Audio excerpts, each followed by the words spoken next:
I like this. Is it making? Is it creating? Is it painting?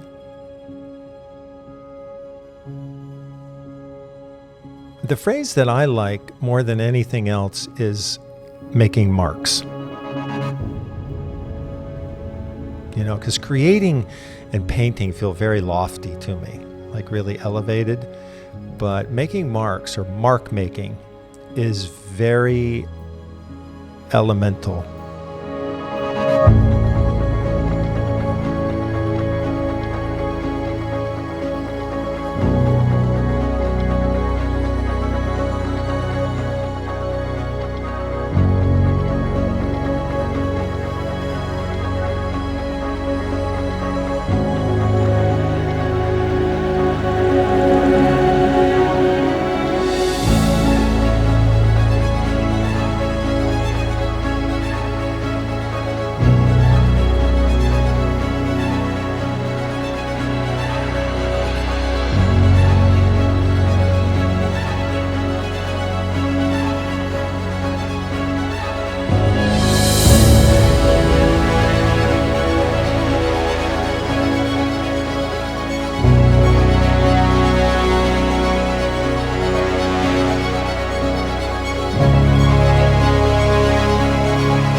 It's such a basic human thing. So when I start to create, for some reason, and I haven't had an opportunity to ask a lot of other artists, like whether this happens or not, initially it is not a pleasurable experience mentally. This is like a door opens somewhere in my mind, and I start rehearsing like all of the awful stuff that happened, like the day before or 10 years before. I distinctly remember being up in Bennington, painting this one day, and started to think about like my former girlfriend's father who, said something that was kind of, I don't know, whatever, not very pleasant to hear. And that bubbled up out of nowhere. Really? Are we going to do this now? Are we going to use this artistic, creative time to rehearse every awful moment in life? And it literally goes like that for about a half an hour, and then it starts to settle down. It is the most unpleasant experience. So here I am, paying attention to what I'm doing, watching this thing unfold, and in the meantime, I'm thinking about like some poor decision I made when I was 18, and gosh, I really would like to have done that differently. I mean, that is not good. That can't be good. Seriously. Oh my gosh. Actually, you're the first person who's asked me this question about what goes on inside my head.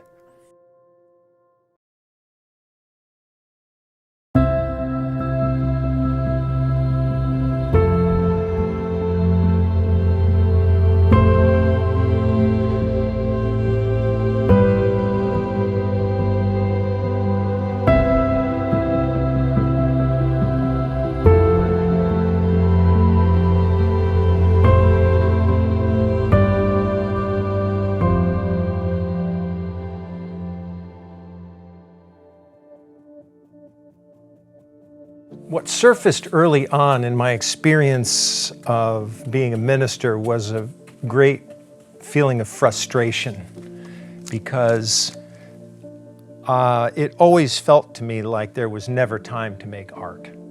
I wanted to do it, and I wanted to explore it, but there were far too many other things that wanted my attention. And actually, I think I made my peace with that, because those things that needed my attention at that time were very, very important to me, all of which. From raising a family, to being involved in the life of the church, to being involved in causes outside the church. But always this sense that there was this urge in me to create and make. in a way that wasn't included in the ministry. They always felt like they were either running parallel or in head-on conflict with each other. And for a very long time, art just clearly came in last place. And then I took one class, and for 3 solid hours each week, for a period of months, I was able to create. And that opening created, it was like a wedge in the door. And then, in some ways, that was a great thing because it gave me the impetus to create. On the other hand, it sort of heightened the tension because now the art wasn't prepared to say, excuse me, I'm not comfortable sitting in a second seat anymore. I want to be right up front. I want to be at the table with everybody else. And so I just kept taking those classes. And I think that made the difference for me.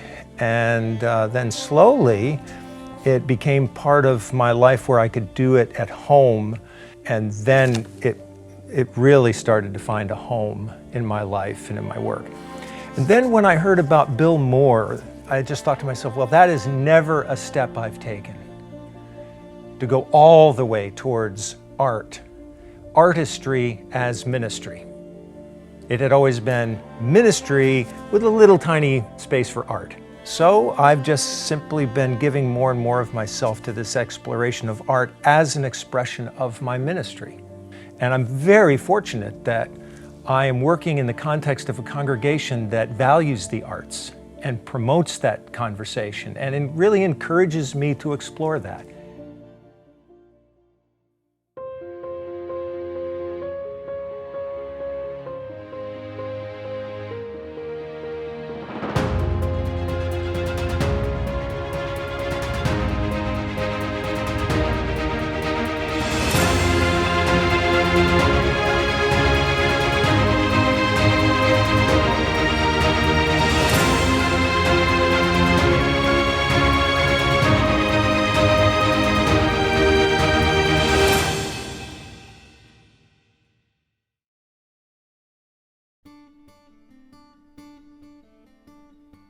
I think I found out about Bill Moore through Pinterest.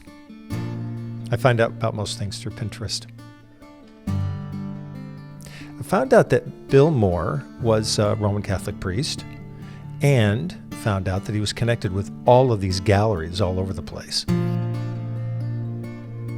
He had gone to his bishop when he was a young man, young priest, and said, look, I want to be a priest, but this is my calling. And the bishop said, yeah, then go do that, which I think totally shocked him. And then his bishop also told him that you got to figure out how to market it, and he did. So he went on to do this, and so he gave his entire weekday time to the creation of these paintings. But he said that his style of art was all about creating with found objects on the streets of Los Angeles, and he would weave these into his artwork. So anyway, he made the mistake of leaving his telephone number on his website. So I called him and I told him that I was having this experience of creating more and more and feeling like that was more and more of what I would call actual ministry. And he just said, man, you've got to follow that. And he was very serious about it. He said, you can't ignore that. That's a very serious call. So we went on to talk about art and materials and a number of things. He had made it clear prior to that on something that I had read about him that he had been diagnosed with cancer. And I believe he indicated that it was terminal. So he had done everything he could do by way of treatment. And sure enough, I went back to check a few months later and he had died.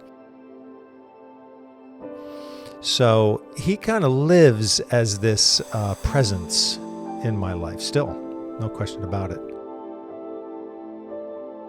I just think he would have been the coolest guy to have hung out with for a while. But I've felt very fortunate about that one call because that's like right in the back of my mind all the time. You have to take that seriously. You have to pay attention. I think his exact words were, you have to pay attention to that. Which we've talked a lot about that as the spirituality of the times, paying attention to those messages and little callings that come to us. So that's my story about Bill Moore.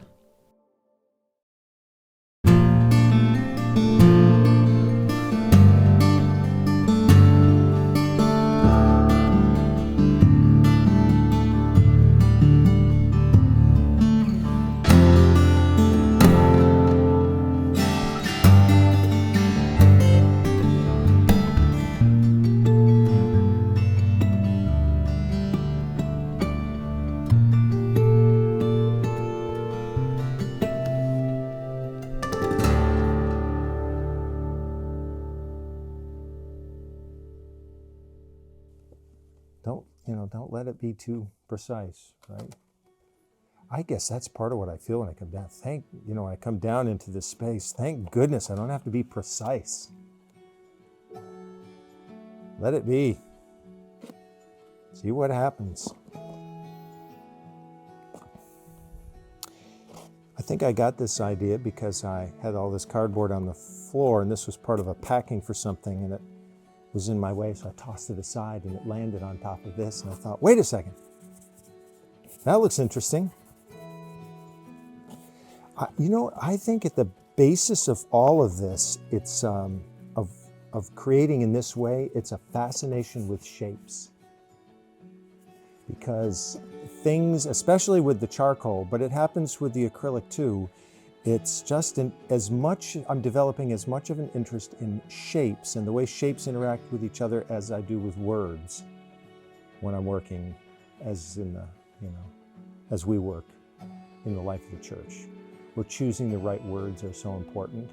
Here, it's more a matter of putting certain colors down or certain shapes down and letting them interact with each other, and then bringing some forth, pushing some others back.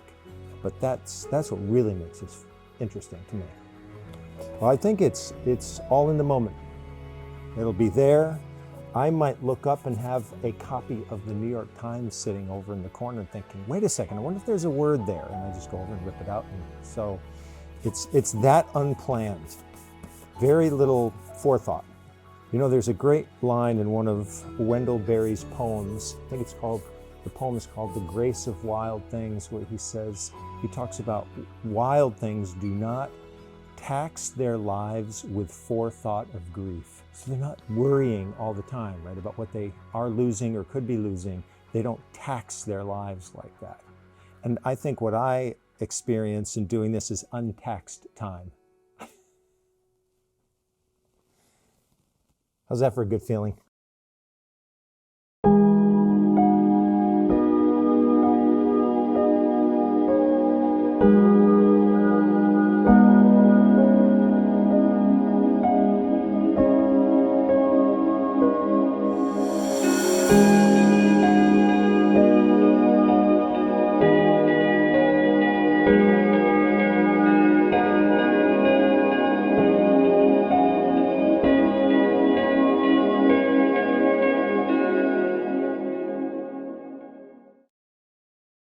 I really do feel that during the course of the pandemic, I came back to the same basic experience of wonder and curiosity that I had about art when I was in college.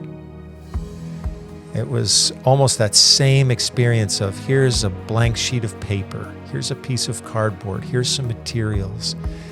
Go to it, see what's there. And it was about receiving what was there. And in that discovery or rediscovery, I feel like my artistry and my ministry have been reintroduced to each other as if for the first time. It goes back to making marks. What does that mean for each and every one of us? How are we drawn to do that? And how can we help each other and encourage each other in that process? Because the marks that we make, we hope that they will be reflective of the best energies and the best kind of compassion that we have in ourselves. And how can we bring them to the forefront to receive the world in its very best form?